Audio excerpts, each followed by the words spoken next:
India के एक गांव में मजदूर तेंदुओं के हमले से बचने के लिए नुकीले पट्टे पहन रहे हैं। तेंदुआ किसी भी वक्त हम पर हमला कर सकता है।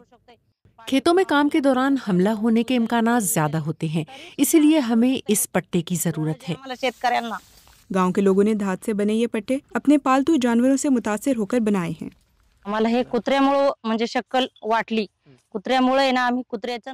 हमें ये ख्याल कुत्ते के पट्टे को देखकर आया।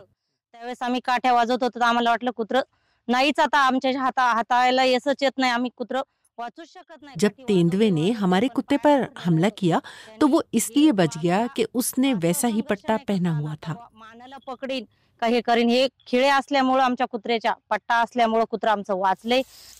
ये पट्टे तेंदुए को गले पर हमला करने से रोकने के लिए बनाए गए हैं।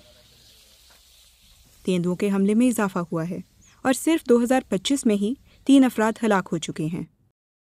लेकिन फॉरेस्ट डिपार्टमेंट का कहना है कि धात से बने पट्टे पहनना लोगों के लिए खतरनाक हो सकता है। इसीलिए उन्होंने गांव वालों में प्लास्टिक के कांटेदार पट्टे तकसीम किए हैं जिनमें घंटियां नस्ब हैं।